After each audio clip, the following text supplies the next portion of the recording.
I bought this from Wells Fargo in 2018 on the last day of the fiscal year. The house had been in ruins and abandoned for quite some time. Had I not bought it on that day and signed those papers, Wells Fargo was putting it up for auction. And had it gone up to auction, the house would not be here. It would have been demolished. Well, it gives you an idea. The barn of the house is where those two houses are now. The houses next door. Okay, so that's what happens to things, or old things in Haverford Township. They don't take care of their history. Anyhow, on the positive note, this house belonged to the mill owners. And the mills, are you familiar with Carricon Creek? The creek. Which one? Carricon Creek, right down the way there. The creek. Yes. Okay. The mills were all along the creek here, but this was one of the first mills. And the first mill was for flour, and then the second mill was for lumber. The first person we know of is a man by the name of Jonathan Miller, who appears in the first U.S. Census of 1790. Oh my gosh. But the first person who built this house predates him by 100 years. So we don't know who that was. To read the real estate records at that time are extremely difficult. Many of them are missing, and those who can read don't tell you very much, because the deeds read with things like from the black oak at Mr. Smith's house to the white oak at Mr. Jones's house, and we don't know where those things were. But then in the event, the first house is the one that's set back right here, and that house is one perch in width, and a perch is the oldest measurement in the English-speaking world. And a perch, depending on the size of your feet, is roughly between 15 to 18 footsteps heel to toe. And it's the same measurement that's used to make, in England to this day, stores, houses, small houses in the city are that measurement. And if you go into Philadelphia, the townhouses are also that measurement. In colonial Philadelphia, same thing. On a modern historical note, is if you see the houses across the way, and if you're familiar with places like Chatham Park, what they did when they built those after World War II, the big developments that went up, they took that measurement and simply turned the house sideways. And then they put the Center Hall in, and that became the Center Hall Colonial. So they're using that same antique measurement. Yeah. Wow. Okay, so then the second house is the next two windows right there, and that house dates from about 1720, 1725. And then the third house are the last three windows, and that dates from about 1800. So the flour mills and the sawmills were the lifeblood, the beginning of Haverford Township, the most important industries here. By the 1800s, the mills continued to develop all the way along the creek. In 1812, Dennis Kelly came here from Ireland. He worked for the mills. He worked for Israel Weldon, who had the powder mill. The powder mill provided the gunpowder for the War of 1812. Eventually, Dennis Kelly bought the mill and converted it to a fabric mill. And the fabric mills from Dennis Kelly provided the Union uniforms for the Civil War. Wow. Dennis Kelly, the uniforms were blue, and blue dye did not hold. So Dennis Kelly tested the blue dyes in the Atlantic Ocean. He found the dye that resisted the salt water. He sold that to the government. His mills became extremely prosperous. Eventually, in successive generations, his cloth mills sold the materials that, do you remember John Wanamaker's department store? Okay. If you look at my website, you can see the advertisements. The cloth was being sold at John Wanamaker's department store for men's suits, men's and boys suits, where a man could buy a suit for $10. Okay, so, by the way, Dennis Kelly also built the original St. Denis Church for his Irish workers. He brought the Irish here to work in his mills. Okay, so first house, second house, third house. The porch was added sometime around 1850, 1860, and that porch is a complete reconstruction. The porch that was here when I bought the house was collapsing. It was not usable at all. And this is the well house. Now, the well was originally outside the house, and then it was enclosed in a wooden shed, and then this stone facade was put on probably in the 50s or 60s because it does not match the rest of the stone in the house. The stone of the rest of the house comes right from the ground. If you see all the stone right here along the flower bed, that is right off the surface, because we are on what was once called Haverford Mountain. and the mountain went straight up to the top. See where the trees are up there? It went up higher than that. What happened to Haverford Mountain? It was at the top of that mountain was a boulder that could be rotated and not fall over. When the P&W, when the train came through in 1907, they chopped off the top, they cut through the center of the mountain to bring the track lines in. And they used all the material to make the track beds. Those track beds are not natural, they were not there. You have to, again, remember that's where the mills were, so the street went down for the mills. Okay? Yeah, so come on inside. Here, this was a shell. This is all, well, not even reconstruction, this is just new completely because I needed a functioning kitchen. Love that. What? The pictures. Oh, that's one of my paintings. Really? Yeah. Oh my gosh, it's wonderful. Yeah. Okay, well, we're going to come back to this room in a second. So this is the first house, the oldest house, which dates from about 1698, 1699, maybe even as late as 1700. That's the original fireplace. Nothing has been touched. One of the benefits of having been abandoned for so long and not touched, it wasn't modernized. So it still has all the original features untouched. The floors are random width oak floors. And if you see, again, there's no basement because we are on the mountain, on the stone. Down here, the house is built on hewn logs. Come by. So they're hand-hewn logs. Wow. And that's the foundation for this house. The beams in the ceiling, there are no nails holding the beams together. The beams are held together in mortise, tenon, and peg, which is a method used not only in colonial America, but in China and Japan as well. There are no nails used in beams. They're all interlocked. And Vietnam too, actually. Oh, well, Asia, yeah. Are you Vietnamese? Yes. Okay. From where? Vous parlez français? Oui. Oui? Bien sûr. Oh, sur moi aussi. C'est ma deuxième langue. Ah oui? Oui, j'ai fait mes études en France. Ah. Oui. Où? À Paris. Ah, vous êtes parisien. Oui. You can see B. Leadham. The Leadhams lived here between 1840 and 1860. And B. Leadham Bond was Samuel Leadham's son. Samuel Leadham was the schoolmaster in 1840. Not this teacher, he was the director of the school system.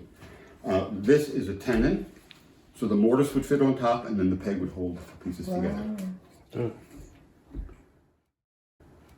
All right, these are things I've found in the garden and in the house. Oh! Oh my God, heavy. Wow. Had a handle. This is the fireplace. Oh, it's an iron? It is an iron. Oh, Why an iron is called an iron? So it's missing its, wow, can you imagine having to iron your They clothes? didn't have any clothes there, man. Right, so just one shirt so and you this, were done. This is an iron? Yes. Oh, cool. Wow.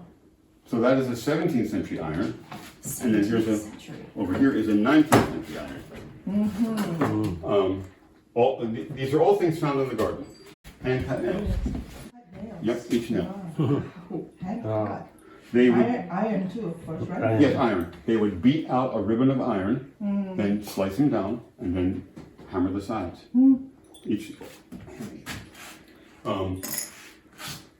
Medicine bottles for lung diseases. All balsam for your lungs. 19th century tuberculosis and the like, was very, very big. When I did the research because the pharmacy name is on here, it's the pharmacy's in Rosemont, and the advertisement for the pharmacy was, "We sell drugs for Bryn Mawr College girls." Yeah, this is a plow tooth, and this gives you an idea of how shallow the dirt was. It's not very, you have to picture a row of these. You couldn't dig too deep because you'd be hitting rocks. Right. In fact, when this is a rain garden out front, I work with the rain garden folks as well. Are you familiar with that program? Yeah. When they came here to prepare the soil, they had the rototiller, and I said, guys, you have to be really careful because when you go to till, you're going to hit rock. And they said, oh no, this is a very powerful machine. We're fine. Within 5 minutes, boom. Yeah. So did you find this in your garden? Yeah. Okay, Yeah, all these things, except for this. Yeah, again, railroad spike when the railroad came through. a gun. The police. That is something. Well, this was encrusted in just a glob of rust, and you could only see the tip and the handle. So you knew what was in there, and you Yeah. hacked away at it. Yeah. And I took it to the police, and they said Smith and Wesson about 1888. Oh my gosh. And they said you could keep it. Oh yeah. And this is also interesting. Again, the stone here is Wissahickon schist. Yeah. And in Wissahickon schist, you have garnets. And these are all these little bumps are garnets. Okay.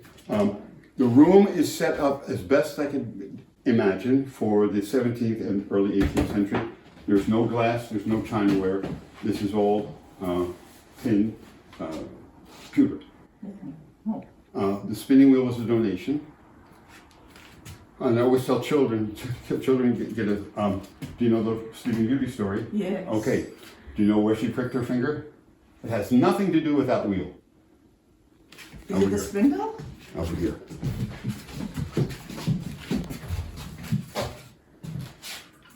It's here. Oh. So that was just to get things moving. This is where the threads would build. Right. Oh, no wonder you have a quote there. Yeah.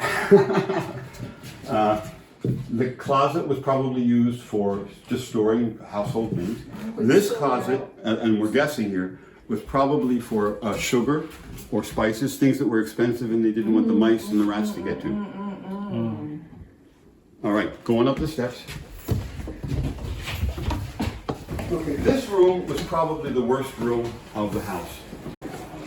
Very, very poor condition. We've got most of it done. The floor needs to be finished a little bit better. But you can see up here the beams and the ceiling. The beams still have the bark on them. You see? It's just the point is these are this is early millwork. Look at the windowsills. You notice something in the windowsills? Well, they're very deep. Yeah, and look. You see handles? Yeah, What? the handle. Oh. The handles are very heavy, they're lead, and very unquakerly because they were covered in white paint, you couldn't tell what was on. But when we cleaned them, they have a little floral decoration on them. So they have a little Quaker decoration, which is unusual. I left this open on the side, and you can see how periodically between the stone they would put a board so they would have something to nail the woodwork to. And in terms of milling, if this were contemporary, this round, half round, would be glued on. This is not. This is all milled in one piece. So it's a very sophisticated milling system. The bed. Two expressions come from this room. Well, not from the room, but from things in the room. Sleep tight, don't let the bed bugs bite. Sleep tight was once a week they had to tighten the ropes on the bed because they began to sag. So that's the sleep tight part. And of course, bed bugs were in the mattress, so you had no choice. The other expression is dead as a doornail. If you look at the door, the closet door, look at the upper end, you can still see some of the nail heads. Okay, you can't see them anywhere else because the nails were hammered in so tightly that they couldn't be taken out again, and they were considered dead. Dead as a doornail. And that's the original hardware as well. The floors are called pumpkin pine. By the way, Quakers did have slaves. There was a slave for this house. Yeah. So these were owned by Quaker. The Quaker. Yeah. Oh yeah. Well, when we go downstairs again, I didn't tell you that part of the story. Before I bought this place, I had engineers check it out, and they said this house is going nowhere. It is so solid. I mean, these are, the stone walls are that thick. Wow. The gray, you see the steps? The gray of the steps? That's the original color. I did not touch any of that. Gray was made by mixing fireplace ash to the lime wash. And so that's the color I used to paint the woodwork. That's the same gray that you'll find in Independence Hall in Philadelphia. In the 1800 house was the first place I started to restore. I had them copy the original wooden 9/9 windows. At the time, they were $700 a piece, which was a lot. When I had a little bit more money, I thought, okay, now I can get the rest of the house done. Those same 9/9 original type wooden windows are now $4,000 a piece. So I had to go with aluminum. I could not possibly afford $4,000 for every window in this house. So the appearance is generally the same, but if you really know what the wooden ones look like, there is a very big difference. Because the wooden ones are really beautiful. They're works of art almost. So carefully done. But you can see again the hill. You see, and we're going to go out into the garden at the end, so you'll see it better then. All right, we can come downstairs. As I said, this is all added. None of this was here before. This was originally outside. That was the outside door, and that was an outside window. That was all covered up, so we opened that up to reveal it again. You can see the boards as well. See the boards on the side of the door frame, where they could nail the woodwork to. Originally the well was simply outside. Then the well house was built. You can see the roof line of the wooden shack house. This is a painting of the house sometime in the early 1900s with a red tin roof. The red tin roof was put on around the 1850s, 1860s is when they first appeared. But you can see the shack. That was the well house as well. But the tiles are, this is again not very Quakerly, because they would not have had any decoration at all. It would have been very plain. They probably would not even have had tile. But those are 19th century Delft tiles. These four are not. These are antique Delft tiles, and they're biblical. So if you know your Bible stories, Deuteronomy chapter 5, verse 6, Moses and the Ten Commandments. The verse is missing from this tile, but you can see Moses coming down the mountain. There's Joshua, and over here in the corner is a column, and on the column is the golden calf. You see? This one, Abraham and Isaac, and part of it's Genesis, but the rest of it is missing. This one took me forever to figure out. This is New Testament. That's water. That's the River Jordan, and it's the baptism of Jesus. So Jesus and John the Baptist. Yeah. And then this one I had made in Delft. All right.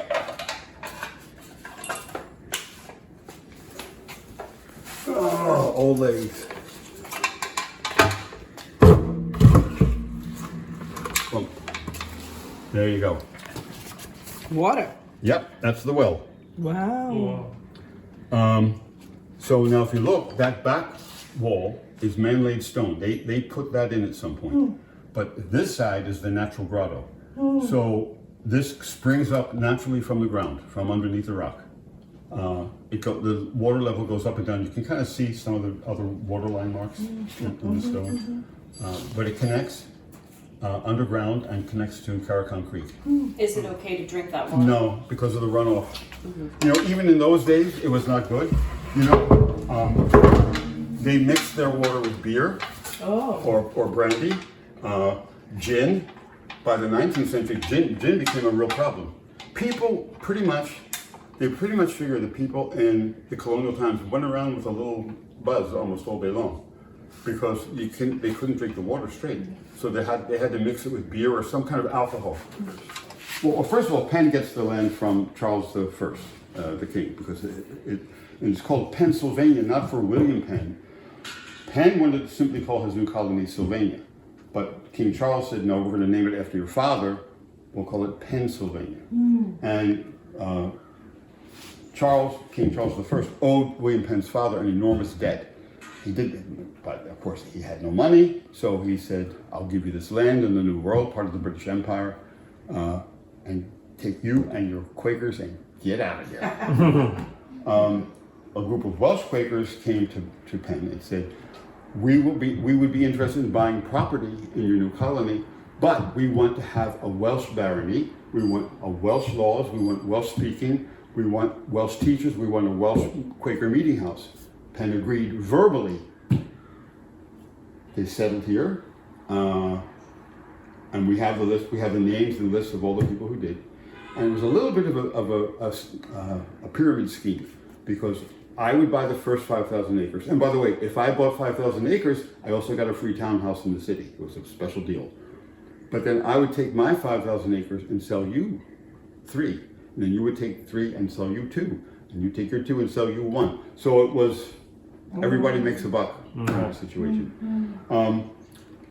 Penn dies, and his sons take over, and his sons were less than reputable, and they did not observe the agreement, and they start bringing in English settlers. So the Welsh really never got the Welsh colony that they wanted. But if you look at the original names, Merion, Haverford, Radnor were the 3 Welsh colonies that were supposed to be here, and speak Welsh and have Welsh as their language, their laws, and so forth.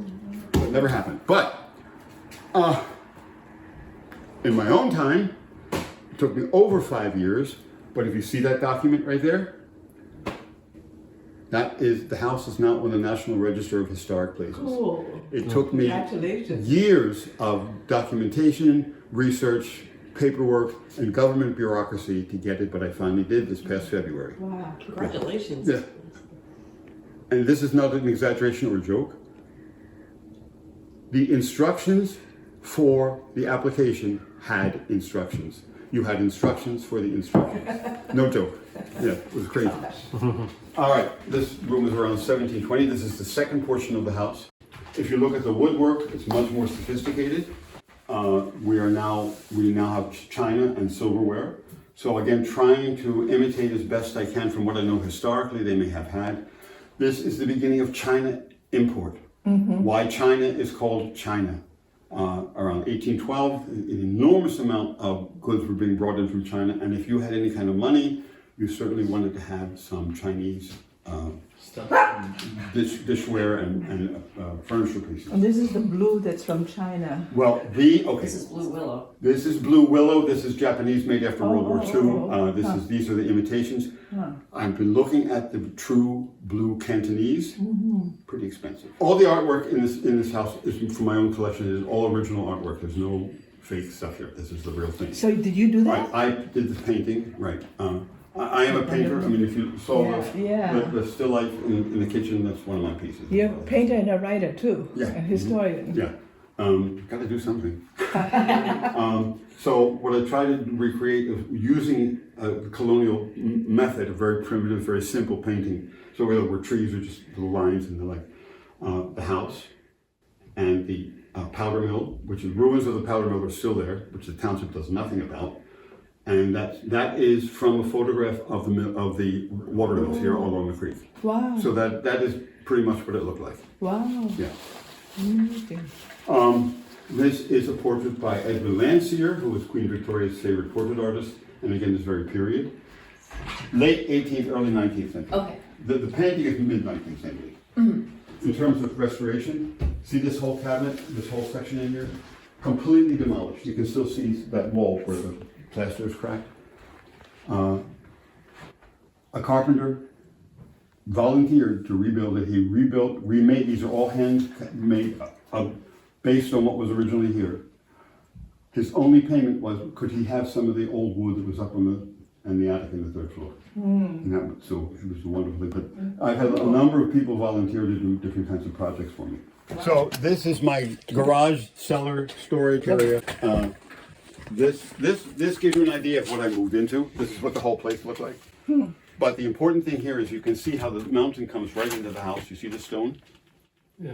Right there Oh. on the ledge. Oh, wow. That's incredible. Wow. And up above, you see the pegs, Yes. the hand-cut pegs, to hang food to keep it away from the vermin.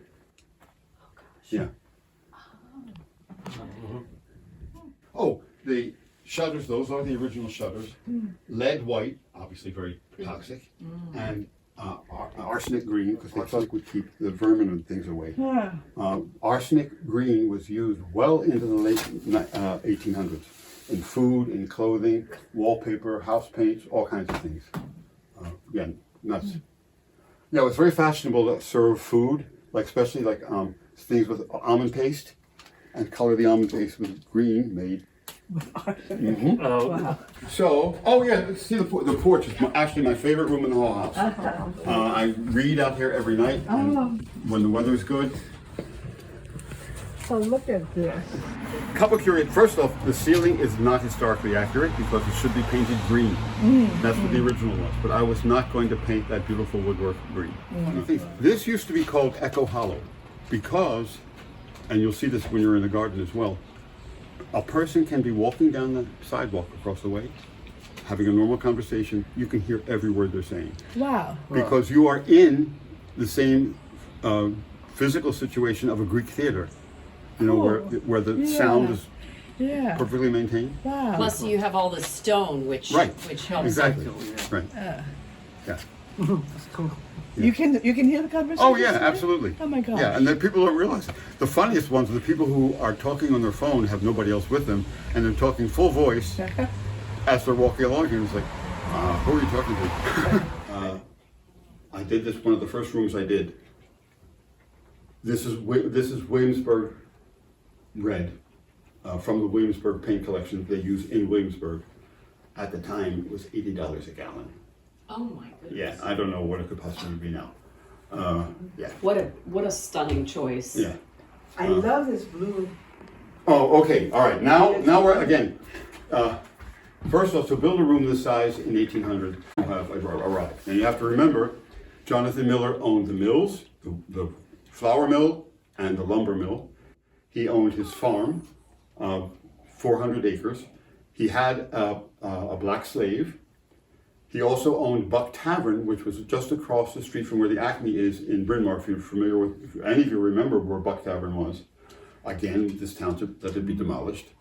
Buck Tavern is where Washington wrote his requisitions for Valley Forge. So Jonathan Miller would certainly have known George Washington as well. But the furnishings in this room are from my family. They go back as far as my great-grandmother. The tea set, actually it's a coffee set, not a tea set, and the two side chairs, the two old pieces. The rest are from my parents and down through the line. Did they live in Pennsylvania? Oh yeah. I grew up on Darby Road in my grandmother's house. Oh, Yeah. wow. Is there a basement to the house? No, this is one I was showing them earlier. We're built on stone. We're on Haverford Mountain. This is all stone under here. Now, where you just stumbled here, Yes. I'm not going to take out the rug, but if you look, if I lift up the floorboards there, the beams now for this house are no longer hand cut. They are milled. They're from the sawmill. So they're that thick and they're that deep. So it's wood and rock is how the beams underneath. Yeah, we're sitting on stone. So how do you prevent termites? Well, so far they did. Again, you have to remember, this is all what they call first growth or early growth wood. It is dense and heavy as you can possibly imagine. So, knock on wood, termites have not been a problem. Wow. Oh, yeah. All right. Amazing. All right. Now, you're interested in the gardens? Yes. Okay.